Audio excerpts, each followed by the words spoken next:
When you're canning, you want to sort of get into this methodical process. It helps you to make sure you do everything right. So you fill your jars, you remove the headspace.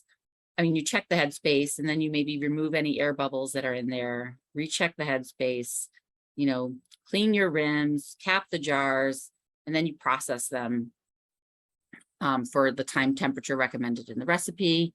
You have your cooling time. And then you want to, once you take everything out of the boiling water bath, you want to inspect your jars to make sure that you have a tight lid seal, and then you have storage to think about. So we're just going to back up a few steps and go back to filling the jars. When you fill the jars, you want to make sure that you're leaving an appropriate headspace. And headspace is just the space in the jar between, you know, the top of the liquid and the top of the jar. And it's that airspace that allows for the venting. For different recipes, there's different recommended headspaces. So you want to look at the recipe. You know, jams and jellies are typically a 1/4 inch.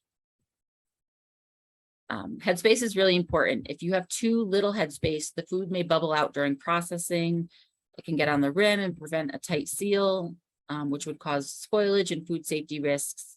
If you have too much headspace, the food at the top is likely to discolor, and the jar may still not properly seal. So having the right headspace, following the directions is really important.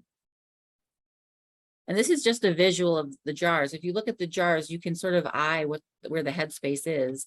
So that top rim being the 1/4 inch headspace, the middle rim being the 1/2 inch headspace, and then the bottom rim being that 1 inch headspace.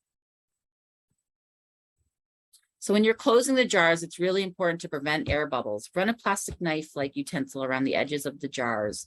This will gently shift the food, and then recheck the headspace. You may need to add product or liquid if necessary. Lastly, wipe the rim of the jars so make sure you didn't get any sticky food there, and adjust the 2-piece lids.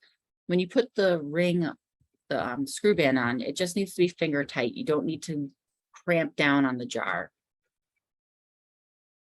There are some canning processes that aren't acceptable, and that open kettle method is one of them.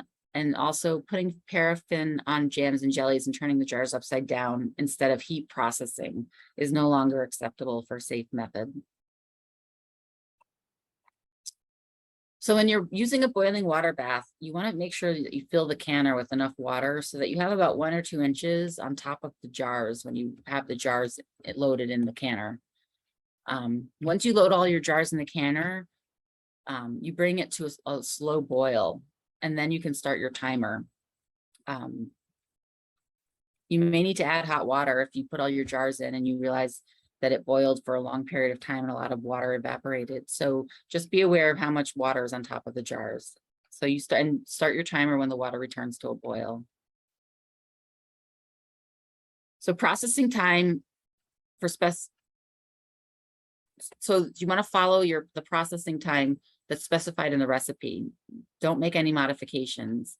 So follow the recipe. Foods are prepared by a specific procedure. Like I said, the coldest spot in the jar determines the processing time. And heat penetration is affected by the size of the jar, the size of the food pieces, and then the viscosity of the canning liquid. So it's important that you just follow the recipe instructions that you're processing. When you're cooling the jars, you want to remove them to a padded surface and always sort of keep it away from drafts because they're going to be piping hot when they come out of the canner. And let them sit for about 12 to 24 hours without moving them. You might be tempted to tilt them to get the water off the top of the lid. Don't do that. Just take them out of the jar, of the canner, keeping them straight, put them down and leave them for 12 to 24 hours to make sure that you get a tight seal.